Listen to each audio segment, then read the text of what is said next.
থানা থেকে এইমাত্র ফোন করেছিল। সামান্তার কোনো খোঁজ পাওয়া গেছে ভাইয়া? হ্যাঁ, আমরা একটা ইনফরমেশন পেয়েছি। আমি আপনাকে কোথায় ও? আপনাদের কি ব্রেকডাউন হয়ে গেছে? ব্রেকডাউন মানে? ব্রেকডাউন মানে ব্রেকআপের উল্টাটা। ভাইয়া এই সংবাদটা বাবা মা কাউকে জানানোর কোনো প্রয়োজন নেই প্লিজ। সামান্তা মারা গেছে। ভাবি নাকি 1 মাস আগে রোড অ্যাক্সিডেন্টে মারা গেছে। 1 মাস হয়ে গেছে আমার বোনটা মারা গেছে আর আমরা কেউ। আচ্ছা তুমি শান্ত হও প্লিজ, প্লিজ তুমি কেঁদো না। মা জীবিত, বাবা জীবিত, আমরা বেঁচে আছি, কিন্তু ওকে বেহরিশ লাশ হিসেবে কবর দেওয়া হয়েছে। কাঁদবো না তো কি করবো? ওর সাথে তো কোনো আইডি কার্ড ছিল না, পুলিশ ওর লাশটা বেহরিশ লাশ হিসেবে দাফন করে। আর আমাদের এই হাতের চড় না গালে যদি একবার পড়ে এটা খুব ইফেক্টিভ। মাইন্ডেড। লাশটা সামান্তারই ছিল। আপনি কিভাবে শিওর হলেন? ওরা লাশের ছবি তুলে রেখেছে আর লাগেজটা দেখে চিনেছি। ছবিটা আমার কাছে আছে, আপনি চাইলে আমি আপনার মোবাইলে পাঠিয়ে দিতে পারি। না না, ছবি পাঠানোর কোনো দরকার নেই। ছবি দেখলে এমনিতেই কষ্ট বেড়ে যাবে। ভাইয়া আপনিও একটা কাজ করুন, আপনি ছবিটা ডিলিট করে ফেলুন। ঠিক আছে। সামান্তার এমন একটা পরিণতি মানতেই পারছি না। এখন মনে হচ্ছে যে এতদিন ওর সম্পর্কে কোনো কিছু জানতাম না, সেটাই ভালো ছিল। থানায় যাওয়াটা একদমই ঠিক হয়নি ভাইয়া, একদমই ঠিক হয়নি। আপনার কথা একদিক দিয়ে ঠিক আছে, কিন্তু সত্যটা জানাও তো খুবই জরুরি ছিল। এরকম নির্মম সত্য জানার থেকে না জানাই ভালো ভাইয়া। বাবা মা এখন পর্যন্ত কিছুই জানেন না, কোনোদিন যদি জানতে পারে তাহলে কি পরিমাণ যে কষ্ট পাবে।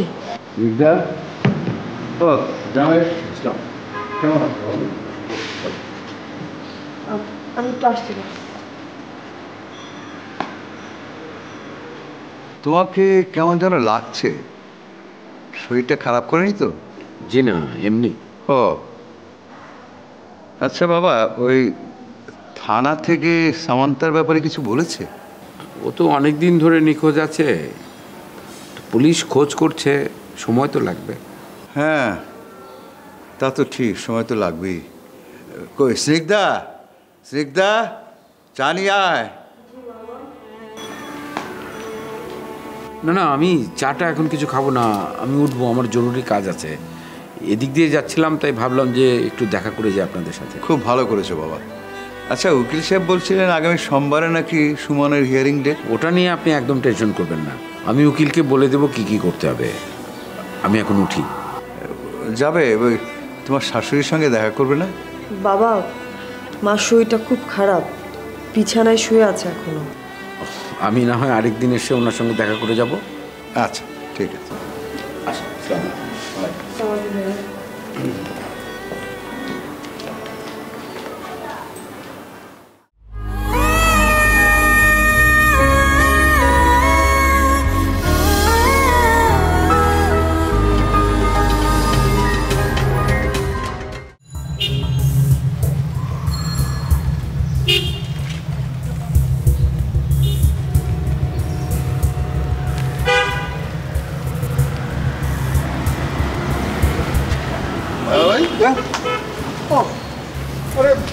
ভাই আপনি কোথায় আসলেন? আমি তো গতকালে আপনার বিস্তারিতে আছি। বল কি? হ্যাঁ কোনো প্রবলেম না রে ভাই? না কোনো প্রবলেম না। ওই কি আপনাকে বিস্তারিতে আপনার বাসায় গেছিলাম, যাই থেকে আপনি নাই। এখন আপনার স্ত্রী হে কি আল্লাহ আল্লাহ থাকবে, সেই জন্য আমার বউ বললো যে না আপাকে একলা রেখে আমি যাইতে পারি না, আমি এইখানেই থাকবো। হেবিনে 2 বোন রয়ে গেল আপনার বাসায়। বুঝলেন, বাসায় একলা থাকছেন বলে খারাপ লাগছে না? মন খারাপ না, মনে করেন যে ভালো লাগছে, খুশি খুশি লাগতেছে। কেন ভালো লাগছে কেন? আপনি বাইরা মানুষ, এককালে আত্মার মানুষ, আপনাকে বিশ্বাস করে বলা যায়। বুঝছেন ও ভাই, আল্লাহ আল্লাহ থাকার মধ্যে একটা রাজা রাজা ভাব আছে। বুঝছেন, মনে হয় যেন আমি এককালে সিরাজউদ্দৌলা, একটা আনন্দ আছে, স্বাধীনতা স্বাধীনতা ভাব আছে। বুঝছেন, আমার এখন টেলিভিশন দেখতে ইচ্ছা করে না, আমি দেখবো না। আমার এখন ঘুমাইতে ইচ্ছে করতে আসে না, আমি ঘুমাবো না। কে আর কি মুই আল্লাহ আল্লাহ ঘরে বাদশান হান, এটা স্বাধীনতা স্বাধীনতা ভাব আছে। সেই জন্য বউ না থাকলে খুব খুশি না? এই কথা তো শালীরে জানাইতে হয়। কাম ছাড়ছে। আপনি কি বলতেছেন কেন? আপনি আমার ভাইরা ভাই, আপনাকে আমি বিশ্বাস করে বলছি। এখন যদি আপনি এই কথা আপনার শালিকে বললে দেন না, তাহলে আমার ভবিষ্যৎ অন্ধকার হয়ে যাবে না। কয়েন দিই এরকম একটা বিশ্বাসঘাতকতা করে কি আমরা ঠিক হইব ও ভাই? মনে করেন যে আপনাকে আমি কিছুই বলি নাই, আপনি কিছুই হলেন না। আরে না না, আমি তো আপনার সাথে মজা করলাম। ও ভাই কয়েন কি হাসতেই মজা করছেন বল লাগে? হ্যাঁ, আপনি আমার ভাইরা ভাই না, আপনার সাথে মজা করুন না তো কার সাথে মজা করুন? এই তো কাম সারছে। আপনার কথা নিয়ে তোমার বউয়ের মধ্যে গেলে মোসর দিয়ে উঠছিল বুঝছেন। মনে মনে কই কি ভাইরা ভাই যদি বিশ্বাসঘাতকের না কথাটা শালির কাছে বলিয়ে দেয় হেলে যে মোর কি অবস্থা হইবে। এমনি তো জীবন ফেতা ফেতা হয়ে যাইতেছে ভাই, তারপর যদি দেনানে বললিয়া কি যে হইতে কিছু কইতে পারি না। চলেন ঘরে চলেন। ঘরে ঘরে যাব? ঘর ভাই মানে এই পরিস্থিতিতে ঘরে মনে হয় যাওয়াটা ঠিক হইবে না বুঝছেন। মোর কলজেটার মধ্যে কিরম জানি দরফর দরফর করতে আছে। এই দরফর অবস্থায় যদি ঘরের মধ্যে যাই হান দিয়ে আনে আপনার হালির সামনে মুই ধরা পড়িয়ে যাবো বুঝছেন। মুই তো আবার আপনার হালির সামনে মিথ্যা কথা বলতে পারি না ও ভাই। হ্যাঁ সেইতে এই নিয়ে কিছুক্ষণ থাকি, একটু ওই হই ঠান্ডা হই, এরপর যাবো আনে। কি করেন আপনি? ও আচ্ছা ঠিক আছে, তা আমি গেলাম।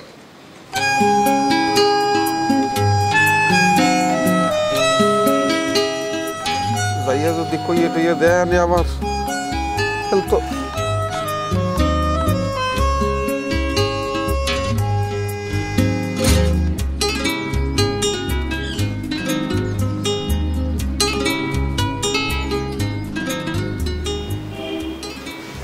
ভাইয়া তুমি চিটাং থেকে আসার পর থেকে দেখলাম চুপচাপ বসে আছো, কিছু খেলেও না। কিছু খাবে? না রে, কিছু খাবো না। তোমার কি শরীর খারাপ? না, শরীর ভালো আছে। তুমি তো ওখান থেকে ফিরে এসে একটু রেস্টও নিলে না।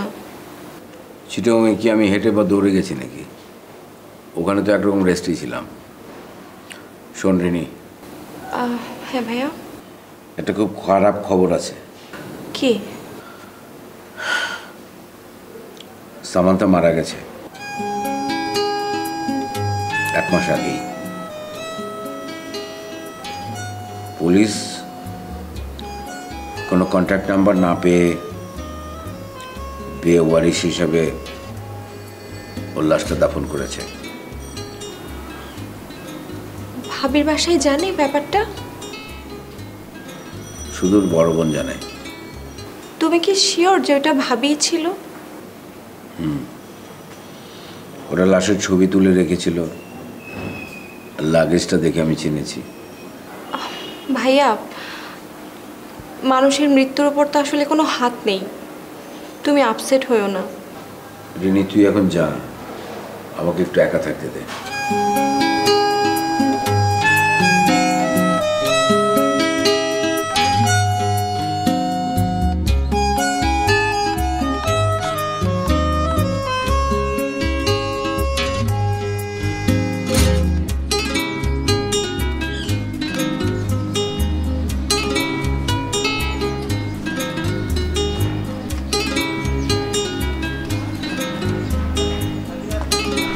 ভাইরা ভাই, আপনি এখানে বাসা যান নাই?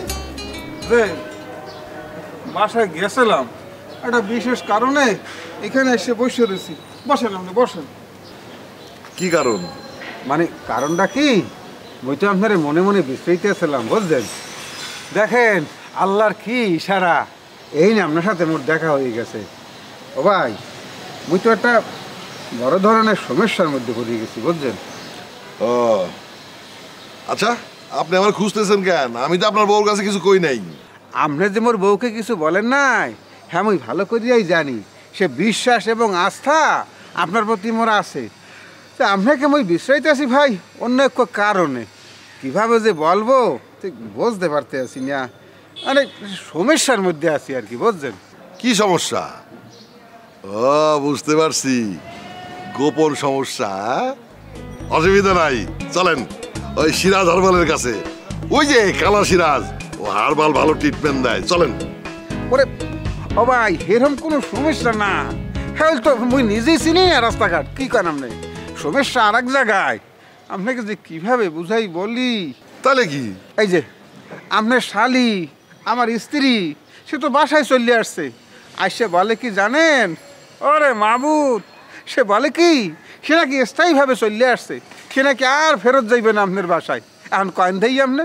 ও আচ্ছা, আমি তো আরো টেনশন করতেছিলাম কি না কি। আরে ভাই, সে তো আপনার বউ, সেটা তো করতেই পারে। স্ত্রী স্বামীর সাথে থাকতে চাইবে, এটাই তো স্বাভাবিক। ওরে ভাই, ইয়া যে স্বাভাবিক হ্যাঁ তো মইও বুঝি, আপনিও বোঝেন, 10 জনও বোঝে, কিন্তু পরিস্থিতিতে আমরা স্বাভাবিকের মধ্যে নাই। আচ্ছা আপনি জানেন না, কয়েন দেই, মোর স্ত্রী মারা গেছে মাত্র 4 দিন। এই অবস্থায় যদি আপনাকে আমি কেমনে বুঝাই বলবো? আরে ভাই, আপনি এত ভয় পান কেন? আপনি তো সুস্থ সবল একজন মানুষ। আপনার বউ মরছে, আপনি বিয়ে করছেন, এটা তো খুবই স্বাভাবিক। এতে লুকোচুরির কি হইলো? ভাই, আপনি বিয়ে করছেন 4 দিন হইলো। আজকে যদি আমার বউ মারা যায়, আমি তো কালকেই বিয়ে করতাম। ভাই, আপনার কোনো চেনা জানা মেয়ে থাকলে আমারে বললেন। ও ভাই, আপনি কে কি বলতে আছেন? এই গেডি ঘুরাইয়া ডাইনে বাই দেখুন কি পরিস্থিতি মোর আসলে কোনো দিন মুই কি দেখতে পারছি? জীবনে খালি এক ফিট গেডি ঘুরাইয়া আপনার শালির দিকে দেখছিলাম, বাস কামাই গেছে। তিনি এখন আমার স্ত্রী। আপনি সেই লোককে বলতে আছেন খোঁজখবর রাখতে, হ্যাঁ, গেডি ঘুরাইয়া আবার দেখতে মহিলার দিকে? অসম্ভব কথা। তেমন কেউ থাকলে একটু টাচ দিয়ে রাখেন, সিরিয়ালে রাখা দিব। ও এখন কি আপনার স্ত্রী জীবিত সুস্থ সবল, এর মধ্যে আবার আপনি আরেকটু বিয়ে করতেছেন, আবার সিরিয়াল দিয়ে তুলছেন, এত ঠিক না ভাই। আরে সিরিয়াল তো দিয়ে থুইতেই হবে ভাই, হায়াত মহতের কথা তো কওয়া যায় না। আপনি তো কপাল আর কপাল, হুট করে আমার শাড়িরে রেডিমেড পাওয়া গেছেন, আমি তো নাও পাইতে পারি। আজকাল বউ মরে গেলে বিয়ে করা খুবই কষ্ট। যাক ভাই, আপনি বসেন, আমার একটা কাজ আছে, আমি যাই।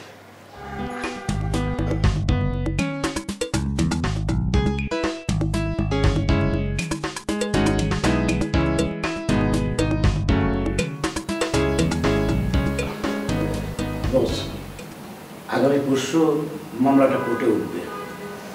বাদীপক্ষ দ্রুত বিচারের আবেদন করছে। কেসটা কিভাবে মুভ করব বুঝতে পারছি না। তাছাড়া এই হিয়ারিংটা খুব ইম্পর্টেন্ট। জি বস, আমার এখন কি করা উচিত? কোন বিষয়ে বস? আমি ঠিক বুঝতে পারতেছি না বস। আর এখানে বুঝতে না পারার কি আছে? এখানে উকিল সাহেবের সাথে আলোচনা হচ্ছে সুমনের ব্যাপার নিয়ে। এখন আমার কি করা উচিত? সুমন যেভাবে আছে সেভাবেই থাকবে নাকি ও বেরিয়ে আসবে? ও, সেটা তো বুঝতে পারছি, কিন্তু বস সব কিছু নির্ভর করতেছে আপনার উপর। আপনি যেভাবে বলবেন সেইভাবেই হবে। হ্যাঁ, আমি যেভাবে চাবো সেভাবে হবে। আমার একটা মতামত তো আছে, কিন্তু তোমার মতামতটা কি সেটা আমি জানতে চাচ্ছি। বস, আমার মনে হয় এই পরিস্থিতিতে ওকে আর শাস্তি দেওয়াটা ঠিক হবে না। তাছাড়া ওই পরিবারটা তো এখন মুমূর্ষু অবস্থার মধ্যে আছে। উকিল সাহেব, আপনার মতামত কি? বস, এই ব্যাপারে আমার কোনো সে নাই। আপনি যেভাবে কাগজপত্র সাবমিট করতে বলবেন আমি সেইভাবেই করব। আমি এদিকে সব কিছু জোগাড়যন্ত্র করে ফেলছি, এখন আপনার উপর নির্ভর করছে। বস, আমি বলি কি, সামান্তা ম্যাডামের সাথে তো আপনি সব মিটেই গেছে, এখন ওই পরিবারের সাথে আপনার যোগাযোগ মেনটেন করা তো কোনো কারণ নাই। সুমন ওই পরিবারের লোক হলেও আমাদের পরিবারটা এর সঙ্গে জড়িত। সেটা ঠিকই আছে বস। বস, আপনি আপনার বোনরে বুঝাইলে সে আপনার অবাধ্য হবে না। ওই পরিবারটা বস এখন তো বিধ্বস্ত অবস্থার মধ্যে আছে। বিষয়টা একটু খোলাসা করে বলেন, আমি ঠিক বুঝতে পারতেছি না। আপনার সমস্ত কিছু বুঝতে হবে না, বিষয়টা একেবারে পারিবারিক ইন্টারনাল ব্যাপার। আপনার এটা না জানলেও চলবে। আপনাকে কি কি করতে হবে সেটা আমি পরে আপনাকে জানিয়ে দেবো ফোন করে, ঠিক আছে? জি।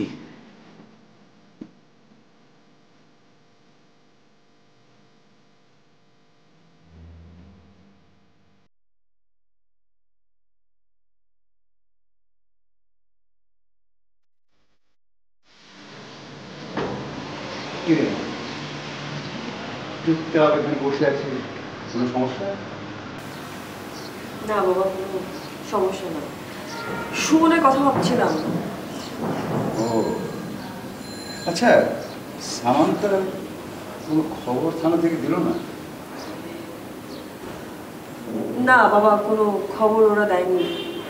ওরা বললো যে যদি কোনো ইনফরমেশন পায় তাহলে জানিয়ে দেবে। মনে হয় না যে এখন পর্যন্ত কোনো খোঁজখবর ওরা পেয়েছে। আচ্ছা, একটা কাজ করলে কেমন হয়? সামান্তার একটা ছবি পেপারে দিয়ে নিখোঁজ সংবাদ দিয়ে দিই। না না না না না, এটা এটা একদমই করা যাবে না। রুবায়েত ভাই মানা করেছে। আর তাছাড়া এই ধরনের নিউজে নানান রকমের রিস্ক থাকতে পারে বাবা। দেখা যাবে যে কেউ নিউজটা পড়ে আসলেই লোভে পড়ে যদি সামান্তাকে কিডন্যাপ করে ফেলে, তারপর যদি মুক্তিপণ চায়, তখন আবার আরেকটা ঝামেলা হয়ে যাবে। আমার মেয়েটা এমন কেন করলো? বাবা মার একটা খোঁজও নিল না। আচ্ছা বল, ও যদি আমাদের কাছে এসে ক্ষমা চাইতো, আমরা কি ক্ষমা করে দিতাম না? বাবা, আমি বলি কি, তুমি সামান্তাকে ক্ষমা করে দাও বাবা। ও যেখানেই থাকুক, যেমন থাকুক না কেন, তুমি মনে কোনো কষ্ট রেখো না বাবা, প্লিজ তুমি ক্ষমা করে দিও। না রে, মুখে যতই বলি, কিন্তু বাবা হিসেবে তো আমি চাই আমার মেয়ে সামান্তা যেখানেই থাকুক ভালো থাকুক, এটাই তো চাই।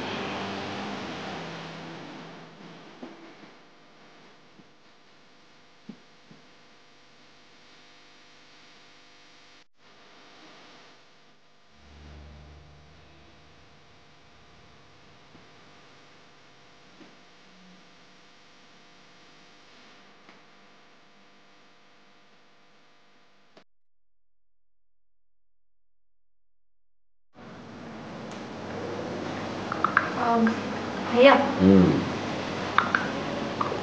কিছু বলবি? তোমার সাথে আমার কিছু কথা ছিল। হ্যাঁ বল, কি বলবি?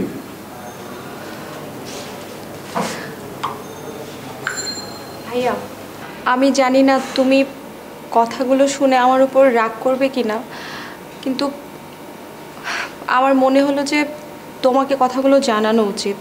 ছোটবেলা থেকে আসলে তুমি আমাকে এত বেশি ভালোবেসেছো যে তোমাকে কোনো কথা লুকিয়ে আমি আসলে স্বস্তি পাই না, ইভেন পাচ্ছিও না। আরে কি কথা সেটা বল। কথাটা আসলে তোমাকে কিভাবে বলবো ঠিক বুঝে উঠতে পারছি না। মানে ভাবির ভাই সুমন, ও আমার আসলে আগে থেকেই পরিচিত।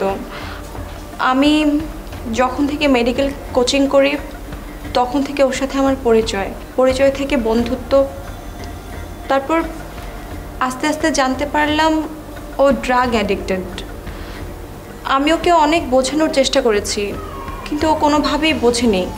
তারপর আমি ওর সাথে সমস্ত যোগাযোগ বন্ধ করে দিয়েছিলাম। এবার ছুটিতে বাসায় আসার পর ও বাসায় এলে আমি জানতে পারি সামান্তা ভাবি ওর বোন ছিল।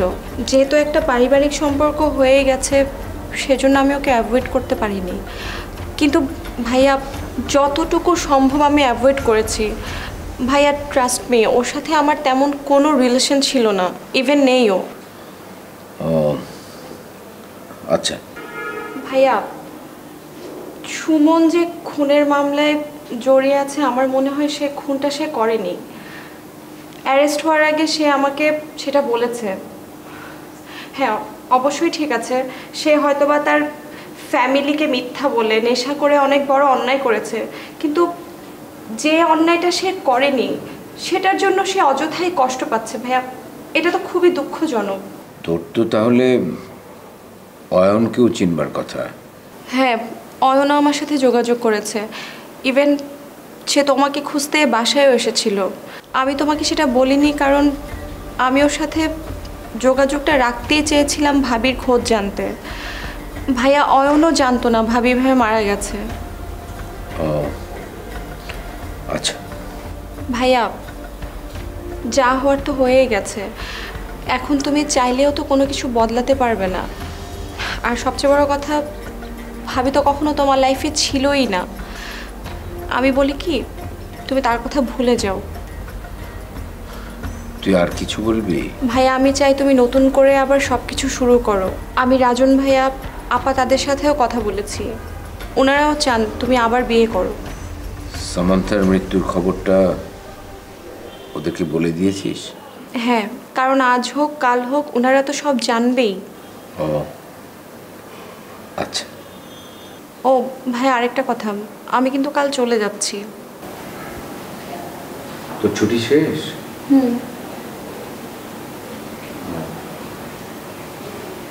আর কিছু বলবি? আমি তোমার জন্য কিছু পাঠাবো, চা খাবে?